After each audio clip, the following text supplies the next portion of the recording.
Knowing all that we know about Tua and what we don't know yet about Michael Penix, Dan, would you be surprised if Tua's not the starter week 1 in Atlanta? I'd find it crazy if he's not the starter. But that's my football mind. Yeah. Just because I sit there and I go, if you're the Atlanta Falcons, the first time that Michael Penix is going to step onto the field in a real game, meaning he can get hit, is that's the first moment since that injury, because he's not playing tonight or whenever their preseason game is. I believe it's tonight. And so he's not going to be practiced in a live situation. And I just think that's a really difficult thing to just, if you're Atlanta, just ask Michael Penix, you're our opening day starter. It has nothing to do with ability or potential. You're the guy. We're going to run you out on the field. We haven't seen you play football. The last time we did, you suffered a significant knee injury. And so even the lack of 5 or 10 reps of just feeling live action again, I think it's crazy to sit there and say, yep, that's going to be the case. It's not a great situation. I don't want to sugarcoat that. And it's part because Tua hasn't, taken the bull by the horns. Michael's got a more live arm. But just the fact of not knowing how he's going to react to it, because it's a different world now. A lot of us quarterbacks are great when we know we can't get hit, or there's no penalty to our decisions. In practice, throw a pick. Who cares? No one's going to blame me for a win or loss. But to know or to not know how this version of Michael Penix is going to react to that and just throw him out there week 1, football-wise, it's really hard for my brain to wrap around. So in my opinion, I would not be surprised, and I think it's more so towards Tua up until this point not going and taking this job and forcing Kevin Stefanski to name him the starting quarterback for 2026.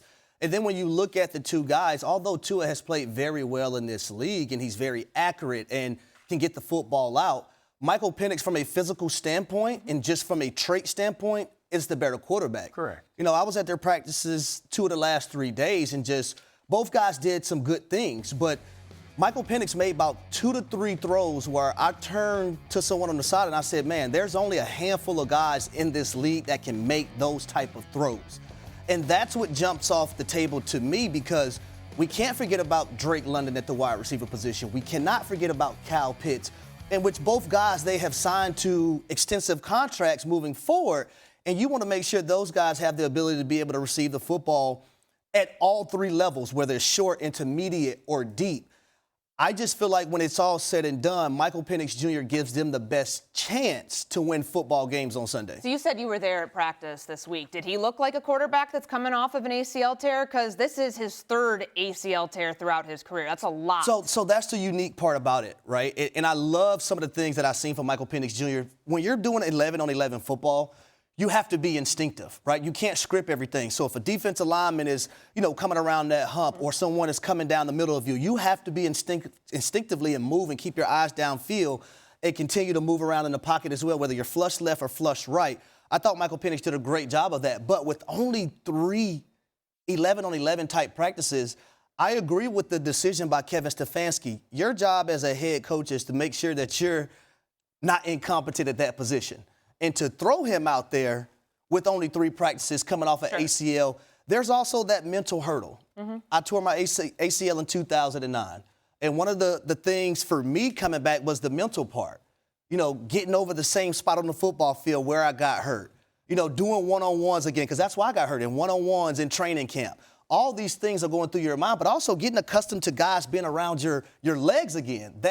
That's a thing. And I know people who haven't torn the ACL, they don't look at those little intangibles, but it actually is something. So I think when it's all said and done, it would not surprise me if Michael Penix Jr. was the starting quarterback for Atlanta. Okay, so you say you think it'd be crazy, you'd be shocked if it's not Tua. You think it could be Michael Penix.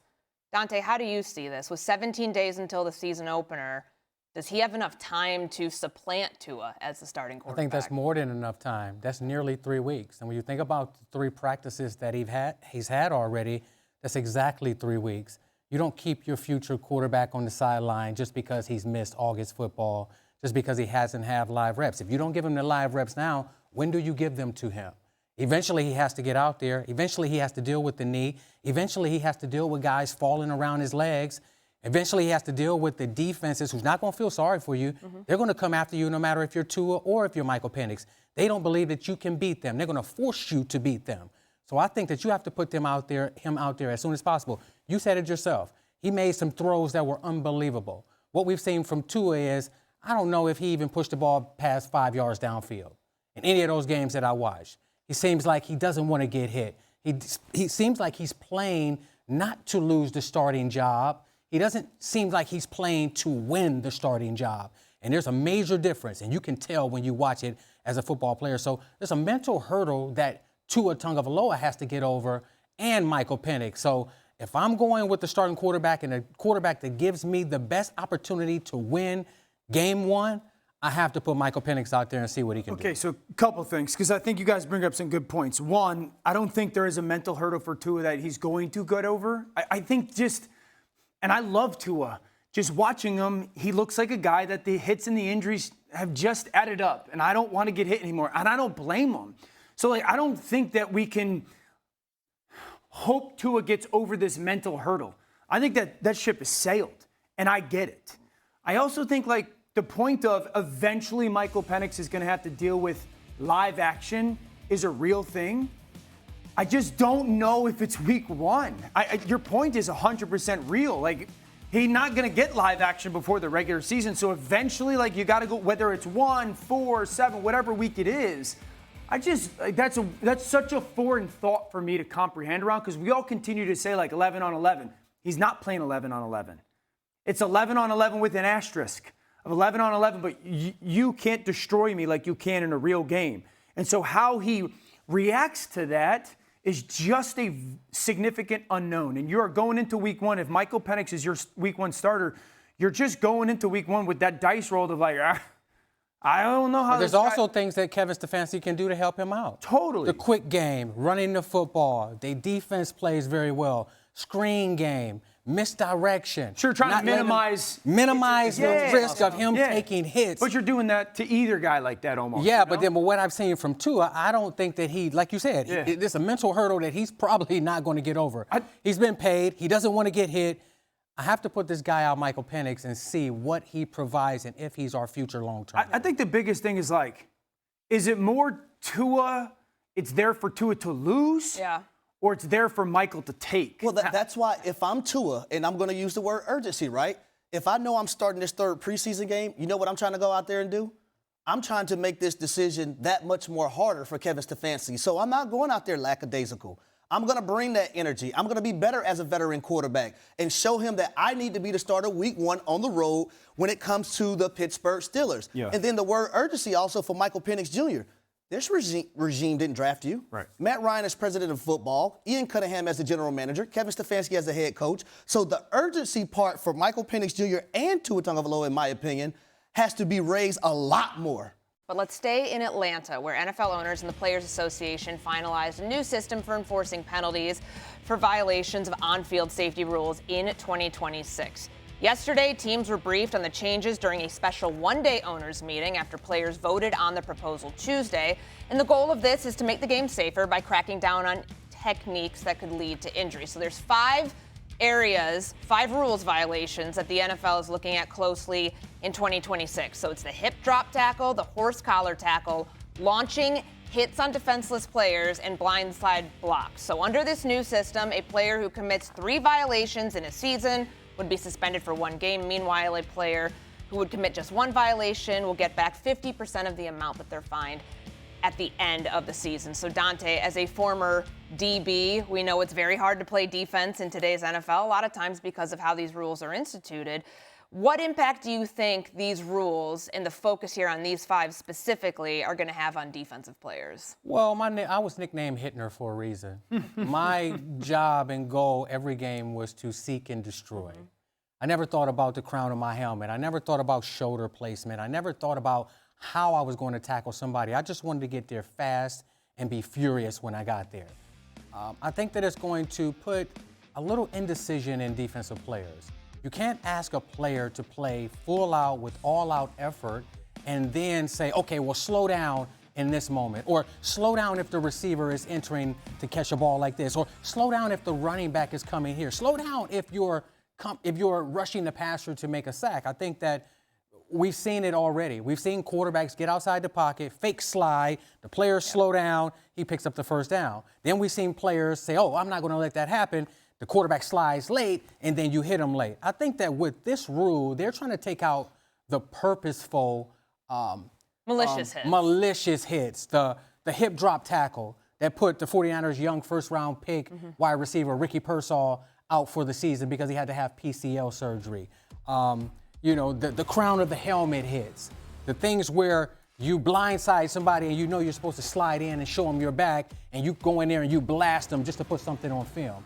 So I think they're taking out the malicious tackles where you're intentionally trying to hurt somebody.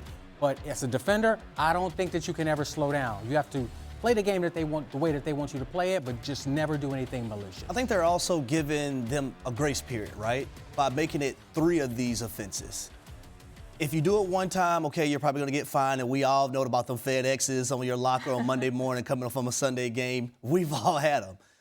2 times, okay, that number is going to be a lot more. The 3rd time, I think now you have become oblivious to what they're trying to take out of the game.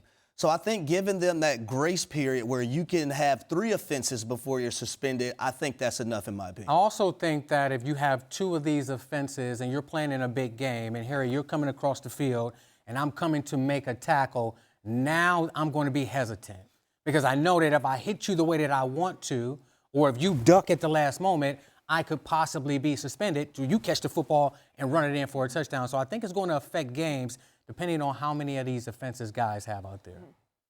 Okay, so I really believe that the people that are in control of the NFL, in roles of stewardship of the NFL, truly want to make the game as safe as possible for the now and the 30 years from now. I truly deep down believe that. Years ago, 50, 25 years ago, football was a game that was about physical toughness. It was something that was celebrated. It was something that was necessary. It was something that was mandated. You could not play football or at any level unless you were a uniquely physically tough person, uniquely mentally taking yourself to places that very few people could. You had jobs because of it. You got paid ridiculous amounts of money because of it. I still think that is definitely a part of the game, but it's different in regards to football right now is a game that is about stars. It is a game that is about eyeballs. It is a game that is about growth. And so while 2 things can be true in this conversation. The people that are stewarding the game of football in the NFL, I truly believe they are trying to make it safer. I also can admit and say that the celebration of that physical toughness of 40 years ago is now a penalty. And it's more about making sure that the Malik Neighbors and the Joe Burrows and the Justin Jeffersons and the Saquon Barkleys, they're on the field. Well, you don't want to compromise the bottom line. And the bottom line are those star players. That wasn't the case 40, 50 years ago as much as it is now. Well, times have changed. They want to player. And a lot of these rules don't like it. You don't like it. Why not? No, because I think the physicality of the game is what made football what football is supposed to be. Sure. But and this is coming from an offensive guy. But is there a way to make the game safer and not lose the physicality? Because the problem that we've run into when there have been rule emphases before. So I go back to 2018. Remember the body weight rule with roughing the passer and how subjective that was? Did I put all 280 pounds of my body or most of it onto a quarterback, or was it only half? Like, we couldn't uniformly rule that. The hip drop tackle, for example, seems one that's a lot more objective. There's a clear cut, you do it or you don't. Do you think that these rules itself will be able to make this a more clear-cut, uniform way to officiate the game without losing that physicality? So I would say this, it has to, and the players have to adapt. Because if you don't adapt, you're going to lose a lot of your money, and you're going to be suspended games. And now, not only does that hurt you as an individual and hurt your family that you're feeding, it's now hurting your football team who is counting on you on Sundays, Mondays, Thursdays, whenever you're playing a game. He's the one to answer the question. Hey, I tell you what, Playing the game of football and playing safety, strong safety at a high level, I watch games now and I say, I can't believe that I did that. I can't believe. We were showing old clips of you. Absolutely. I can't believe that I was able to tap in mentally and go to a dark space to where I didn't care about putting my mind and my body on the line, and I was just out there to seek and destroy. And I tell you one thing, when you change the rules and guys are constantly worried about hitting helmet to helmet or hurting another player, they're just going to start going low and taking out people's knees. Do you know what that does? Now you have ACLs and PCLs and all of these lower extremity issues. So I think, pick your poison. You're either going to go high and hit with the helmet, or you're going to go low and blow somebody's knee. And as an offensive player, you don't want that. I would rather him go high.